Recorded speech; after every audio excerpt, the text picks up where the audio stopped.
Pemirsa Prioritas Indonesia, kami lanjutkan dengan informasi Satgas Pemulihan Pasca Bencana DPR RI menggelar rapat koordinasi bersama Satgas Percepatan Rehabilitasi dan Rekonstruksi Pasca Bencana Pemerintah di Banda Aceh. Rapat membahas terkait progres langkah percepatan pemulihan pasca banjir, bandang dan tanah longsor di Aceh.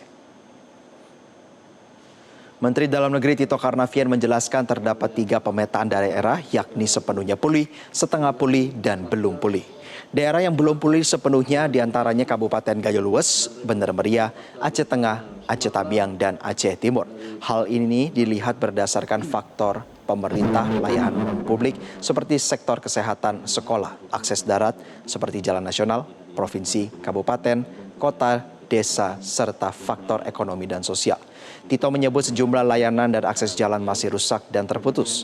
Tito pun menyarankan pengerahan personel TNI Polri hingga mencapai 10.000 personel ke daerah-daerah tersebut guna mempercepat proses pemulihan rekonstruksi pasca bencana.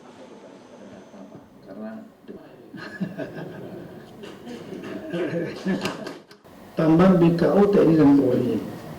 Saya waktu di Hambalang saya sampaikan kepada Pak Kapolri, bisa nggak kira-kira tambah 5.000 lagi. Kemarin waktu itu beliau nambah 1.000 sebelum Nataru. Alasan Pak Kapolri karena semua kekuatan sedang fokus di Nataru, Natal tahun baru. Nah sekarang Nataru udah selesai. Mumpung sebelum Lebaran, saya ulangi sebelum Ramadan.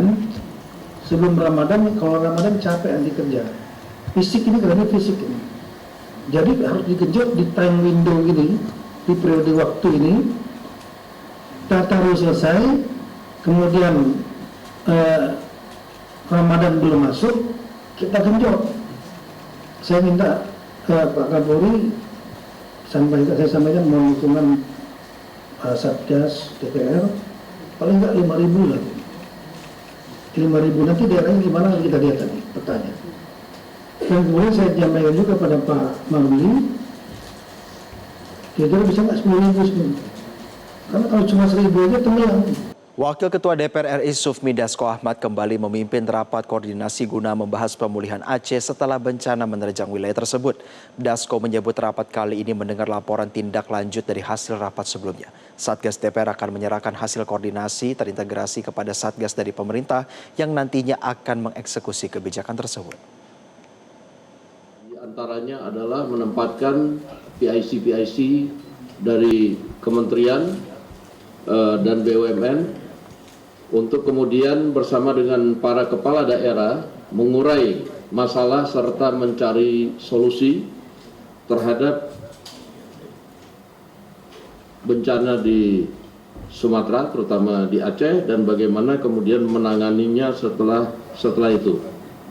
Dan setelah beberapa hari ini kemudian dari hasil rapat-rapat tersebut mungkin nanti akan dapat disampaikan laporannya. Dan kemudian setelah itu Satgas Pemulihan Pasca Bencana DPR RI itu kemudian akan menyerahkan hasil dari koordinasi yang terintegrasi tersebut kepada Satgas Percepatan Rehabilitasi dan Rekonstruksi Pasca Bencana Sumatera dari pihak pemerintah yang nanti akan mengeksekusi kebijakan-kebijakan tersebut, dan sesuai dengan tupoksinya maka kemudian setelah itu Satgas Pemulihan Pasca Bencana DPR RI akan melakukan tugas fungsi pengawasan dan anggaran. Jelajahi cara baru mendapatkan informasi. Download Metro TV Extend sekarang.